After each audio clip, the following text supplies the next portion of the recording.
all things are saying we're live. Exciting. This is my first live stream. All kitted up, ready to go here. Going to be doing a whole bunch more videos as we go on, but just wanted to sort of test things out. Got OBS all hooked up. Got all my system all set up, so we're going to check things out. So folks who don't know me, I guess an introduction is in order. I'm the product manager / marketing manager for Fusion and Workstation at VMware. I also manage Photon OS. It's kind of new, but internally at VMware, I'm Mr. Fusion. I've been with VMware since like 2009, and I actually started running the Fusion and Workstation support team back in the day. So I've been around these products for a long time. And before that, I had history doing like a data center system administrator stuff, Linux admin stuff in Toronto. Ran a little startup for a little while that blew up, as these things do. And yeah, so I've been in the Bay Area now since 2013, VMware 09, doing Fusion in ownership since 2015. So gone through some pretty crazy changes over the past little while. So it's been cool, and I'm just super excited to be a part of the team, be glad to really kind of take these products into the next generation of their life cycle. It's a pretty exciting thing, right? So, we've been working the past couple of years to introduce a bunch of new features, and we finally were able to release this one thing that we've been working on for a long time. This is my baby, if you will. It's called vCuddle, and it's essentially Fusion's container runtime. We're going to be bringing that over to the Mac, or I'd say from the Mac over to Windows later on this year. We're really excited about that, so stay tuned for a tech preview coming out in the next, not too long, actually.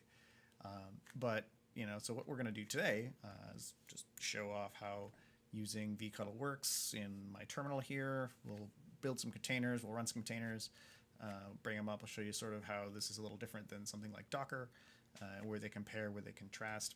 And really, at the end of it all, I'm going to go back and check the video and make sure that my microphone is working, and how awful it is when I tap it.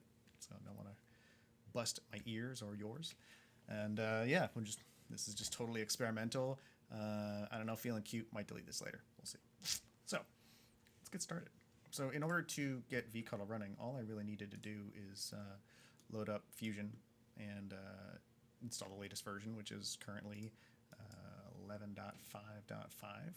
Now 11.5.5 unfortunately does not run on Mac OS 10.13 and older hosts, but the installer won't prevent you from installing it, unfortunately. So if you have one of those 10.13 or older, was it Mojave or High Sierra? One of those hosts, unfortunately, this isn't going to work. We're going to work to fix that. It was total, we messed up. We'll own that. And, so we'll be making some announcements about it. But for everybody else, if you're on Catalina or, Mojave, they just came out Mojave? Yeah. All these names. You think I could get them straight. But anyway, we need 11.5.5, and I think this is going to work if I do that right. Oh, it does. Cool. Does that work? Neat. So there's an accessibility feature in Mac, and if you turn it on, you hold the control button and you move your mouse, it will zoom to the mouse. So it's super handy. Don't know what it looks like in the live stream, but we'll find out in post. So anyway, I don't really have much going on in here, and in fact, in order to use vCuddle and to use what we call Project Nautilus, the container runtime with Fusion, you actually don't need Fusion to be running, so you can just go ahead and quit that. So we'll start. So it automatically installs the command line tool, so you just go vCuddle, right, and it'll tell you the sort of expected output or the default output. It's the command line tool for our Nautilus container engine powered by Fusion. Exciting. So we can do essentially a lot of things that you can do with Docker, but we sort of are looking at it on Docker 1.10 sort of era, where you're really just focusing on sort of the main core functionality, which is let me run a container, let me pull a container, let me build a container, and let me push a container. So we will go through some of that. All right, so I have this website that I build and maintain, run. It's my little blog, mikeroysoft.com, and I'm actually running it in a system called Hugo. Hugo is a content management framework thing, And it's a static site generator, to be more precise. And what it does is it takes all my HTML, or I should say takes all my markdown content, and then converts it over to HTML, and it's written in Go. And super easy, and at the end of it all, you just get this Nginx, very basic HTML sort of an output. And so if I look at the directory, I deploy this in Kubernetes, so there's some Kubernetes artifacts in here. But if we look at sort of what it is, I mean, really, if we look at the Docker file, there's not a lot to it, right? Like you can see, it's from Scott Wells Hugo. So Scott Wells maintains an image called Hugo, and it's a convenience guide. I think it's built on Alpine, and it gives me all the primitives that I need in order to run the few steps in the Docker file here, which is, to sets a work directory, copies the current working folder into the app folder, and then it goes ahead and runs the Hugo extended command, which essentially does the site building, does the site generation, and then when that's done, the next stage of the build kicks in, and it'll do the from Nginx Alpine, and it copies the site that we just built, which lived in app public, and it'll copy that over to user share Nginx HTML. It's a pretty standard Docker file, right? So, if we can very quickly just build that, so it'll build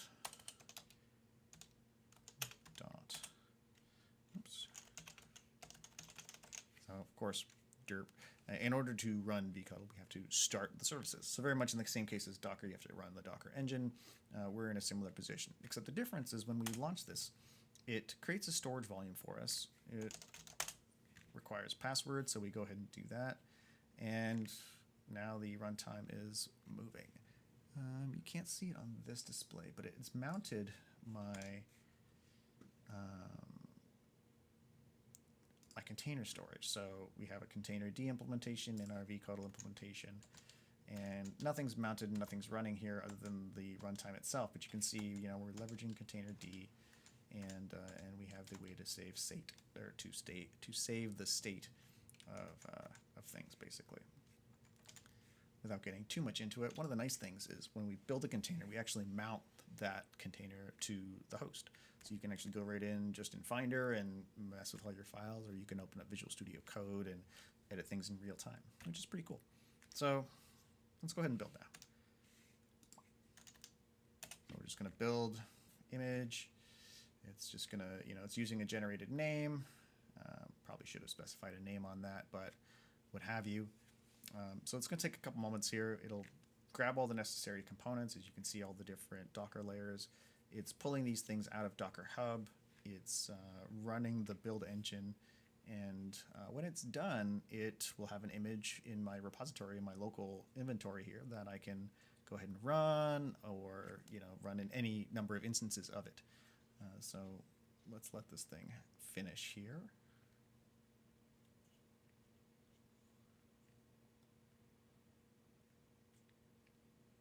So of course, this being our first foray into the container space on the desktop, we have some optimizations to make still. One of the cool things, though, is we actually leverage technology from our brethren vSphere. So for those folks who might not know, vSphere and ESX, the thing that you install on the actual server instead of a data center, you install ESX, and we have a bunch of ESX connected together. We call that vCenter. And so the ESX host itself takes the same hypervisor code as Fusion, as Workstation. So it's great. We're able to leverage all that really enterprise grade type of kernel level development. But at the same time, with on the vSphere side, we just introduced vSphere 7, and there's now this amazing feature called Project Pacific, or rather it's called vSphere 7 with Kubernetes, formerly known as Project Pacific. And we did a lot of really cool work there to optimize our virtual machines to support containers, basically. We created an appliance virtual machine that's based off of Photon, and we kind of stripped everything out of it that doesn't need to be there, and left us with just like a really basic kernel and a couple of agents.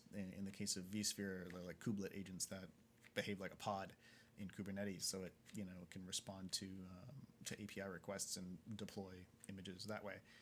But we're doing a little different here, though we are using the same type of principle and the same type of technology. So we took that. We have a very lightweight type of container engine running here inside of a little virtual machine. So we're not running that right now, but we now have a container image built. So if I do vCUDL PS. We'll see I have no images there, but if I do, or no containers rather.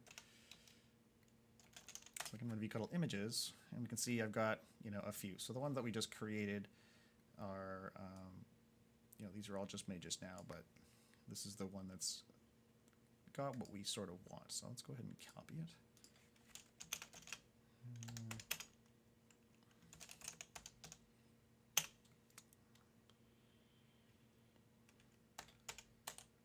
We want to detach it. We want to give it a TTY, and we're going to run this image. Okay. So what we're saying is, hey, vcuddle, go ahead and run. We're going to give you a name. The name for this is myhugo. We want to run that detached, and we also want to assign a TTY to that. And we're going to run the image vcuddle 2020-06-08-633 east latest. So that's sort of the timestamp that the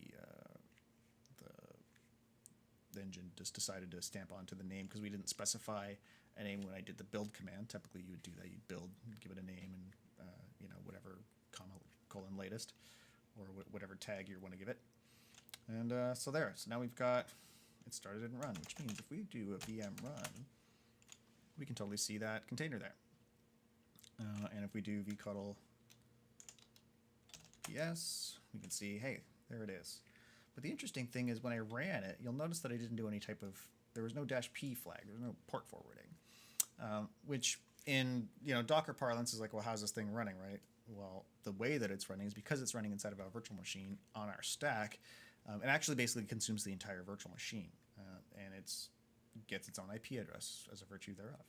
So we can actually go ahead and just hit this up directly. And if I were just to do links, oops, I haven't installed them on this machine. My bad. Let's do that. New window. All right, so you can see here, fancy little website, exciting. There it is, and it's running at the IP address of that virtual machine that we have running there. So cool beans, right? So now we can do more stuff too. So vcuddle PS. So there's, I wanted to get the name. All right, we're just myhugo. So we can do vcuddle describe myhugo, and it'll tell us a little more about what we're doing here. So the current command, it's running the Docker entry point, nginx is fired off, and we're doing it with daemon off mode. So the root fs is in the host. So what that means is I can just go like open up a Finder window, and we look down here, we'll see, hey, here's my, this is my container. Inside of the container, there's that Docker entry point shell and everything else in it. So I believe, if memory serves me, it was in user share nginx HTML. And if we go up in here, we'll see this is basically my blog, right? So my silly mug and me being a pirate. So those are just stuff that I've got on the website, and all of my posts, the images for them anyway, all the different posts for my, like I said, the blog there. This is all just like the markdown stuff that got created into the public HTML folder. When you're actually editing it, you don't edit this stuff. That sort of just happens after the fact, but because of the nature of the site doing its auto generation. So in any case, the cool thing is when you mount the container, you have full access to the file system within it, automatically mounts to the host, so you can edit it in real time. So I could take this 404 page and open it in Visual Studio Code, and bring that over here, new version of VS Code, right? And it's it's your typical 404 page, which we could preview here. I don't have the extension installed on this machine either. In any case, yeah. So this could be whatever you're working on, so you can iterate it while after it's already been built, and then okay, I figured out how to do it, then you go back and edit it before the build stage and let the build sort of finish or do things programmatically as opposed to editing the container itself. So it's a good way to explore things. It's also a good way to get logs. You can jump into there and send the logs over to your console and have it watch as you hit the web page, for example. So some other things we can do here is we can actually access the host VM itself. So if we were to just run this command here, just quick copy paste. So now I'm in the shell, and if we run that if config, we can see that, hey, there's that IP address of that VM I'm accessing. Docker is not here. So yeah, it's running all that with our own container runtime. So what else do we got? So we've done a build. That's cool. Let's just do a pull. We just go pull nginx. Bam, bam, bam, bam, bam. Pulls it down from Docker Hub. Now, by default, we're going to specify Docker, or by default, we're going to assume Docker Hub, but you can certainly specify any fully qualified name there. So if you have Harbor as a registry or some other registry somewhere, you can just go ahead and put that full URL, like docker.io/whatever, or registry.com/blah, whatever, your Artifactory, what have you. As long as it's sort of Docker compatible as far as the registry speak goes, it should work just fine. So there we go. And if I do check out images, we'll see again we've got nginx Alpine from earlier, but we also have nginx latest, which if you notice the size, that's 8.9 megs. That's pretty tiny for an nginx there. Speaking of that, why don't I go ahead and show you at least one of the interesting things while it's running. So I mentioned that it is running in its own VM process, which you'd think, hey, like that's a lot of resources that I'm giving away to a virtual machine there. How does that work? Well, here's that VM process, right? Like just to confirm, we look at VMware list. There's only that one VM, so that's cool. And if we look at that here, there it is. And so you can see it's not really, obviously doing much. So it's not using a lot of CPU. But if you look at the memory, it's only using about 200 megs. Whereas if you fire up Docker, you're going to be spending 3 gigs right off the bat. So this is nice because even though the VM is configured to be able to use more, default I believe is 4 gigs, and I think it shows up in the describe. No, maybe not. But default images is 2 gigs of RAM and 2 CPUs. So when if it needs it, it'll take it. But the way that our memory model works is it's an allocation model instead of a reservation model, which means it only is going to consume as much as it needs, and then when it finally gets to the the limit, it just won't exceed it. So so we were able to pull an image. Let's see. Let's do run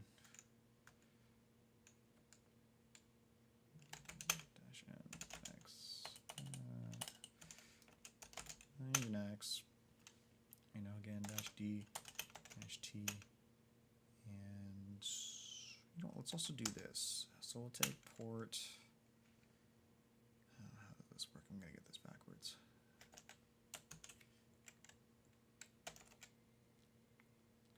I think that I'm pretty sure it exposes port 80 inside the container to port 8123 outside of the container. And we'll see what we can do with that in just a second here. So we're gonna run it.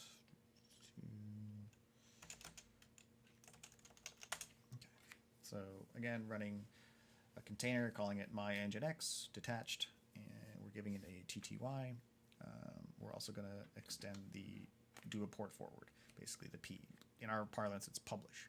So it wants our password. So go ahead, and it is started. Okay, so we can go vcodl ps. We now see that there is that nginx there. If we come over here, we should see a second process. Again, only a couple hundred megs. Cool. So if I do, we've got that there. So let's look at the IP address. Okay, cool. However, what we can also do is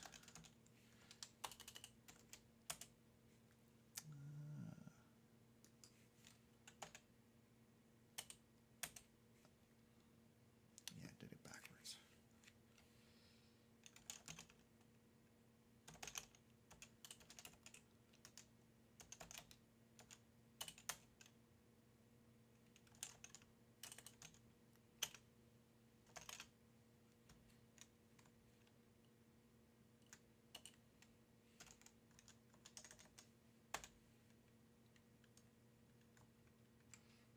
Try that one again. I always get it backwards.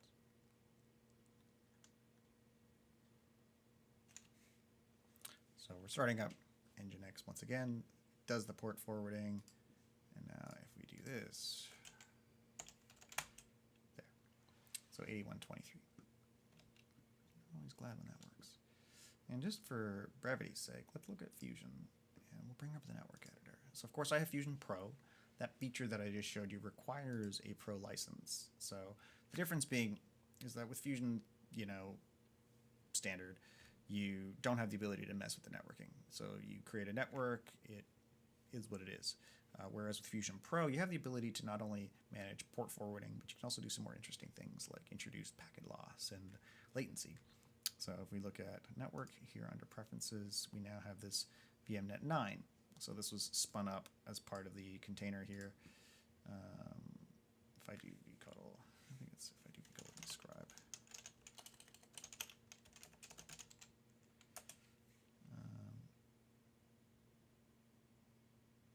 Yeah, it doesn't have the network name on there, so we'll have to get that in so that it shows you which specific network it's on.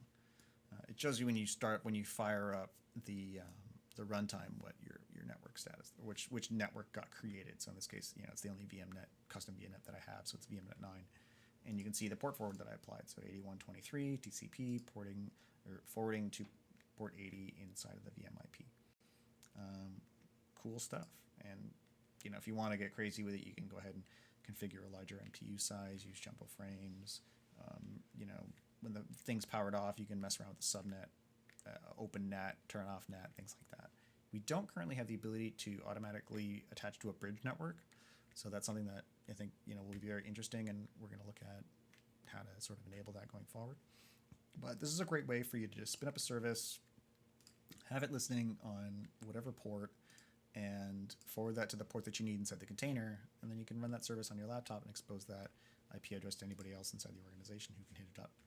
Or at home, for example, you could have some media server running in a container. It's got a mounted volume into it. It will listen on that IP address, and you just hit the host IP address in the port, and it'll forward that to the service. So exciting stuff. So we've built, we've pulled, we've ran. We of course can push. That's less interesting. I think most folks are building their containers using CI pipelines nowadays, but you can certainly build that container, that any of the images that we just built. Right, like we could take this, for example, this here, and if I had named it appropriately, we would like MRS Hugo -later :latest. We can go ahead and push that up to Docker Hub, and there's a way to authenticate, and whether you're putting in the username and password at the command line, or you can pipe in those values from a text file, so that you don't have the username and password spamming your ZSH or your bash history files. So yeah. So I hope that sounds good. I hope that worked well. Like I said, we're just kind of getting started here. I do intend on doing a bunch more of these things. And would you look at that? A new episode of Last Week Tonight with John Oliver is now on HBO Max. Thanks, Apple TV. I appreciate you telling me that.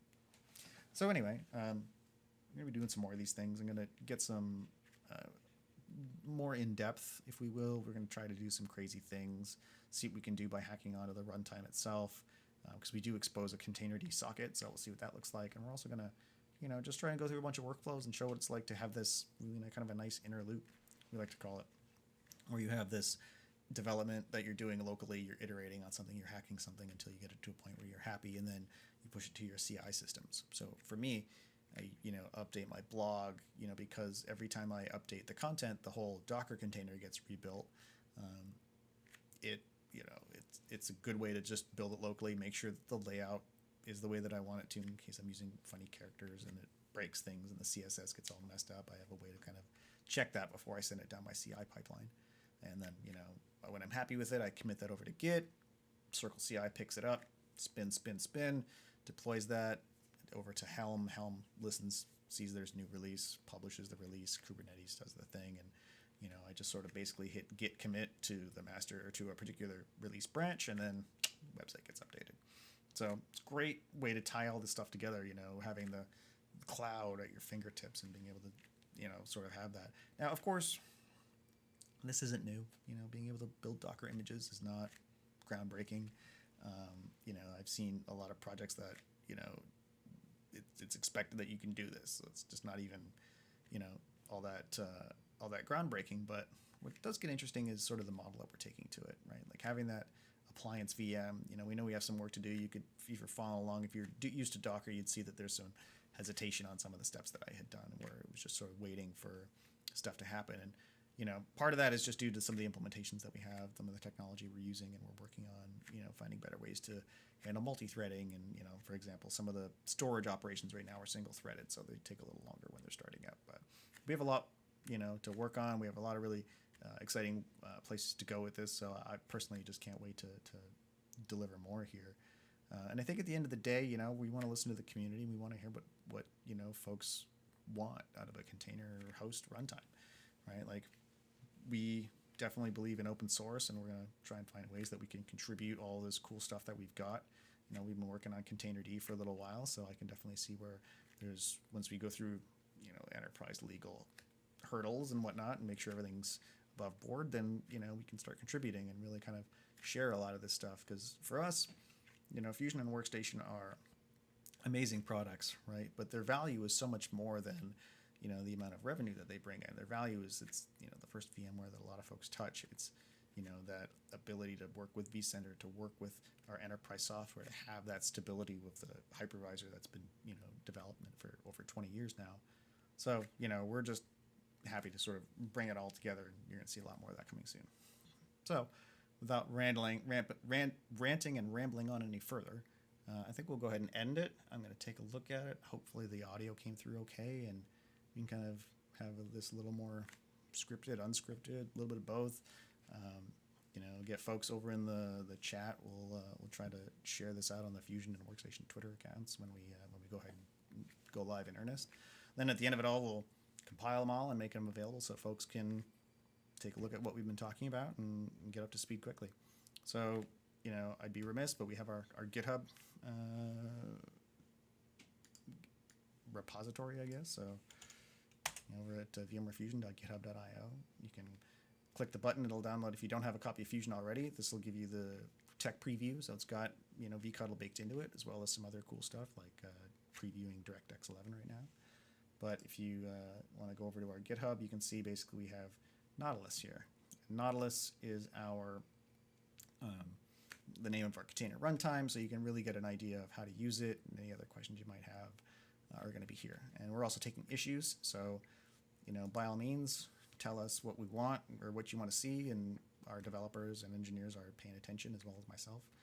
So every time there's a ping in here, we get an email and we get notified. So in the case of, like, for example, we have some enhancements that we know we want to do, or folks need, for example, be able to self-sign a certificate and run that in a registry, adding that into the system so you don't have to specify it every time.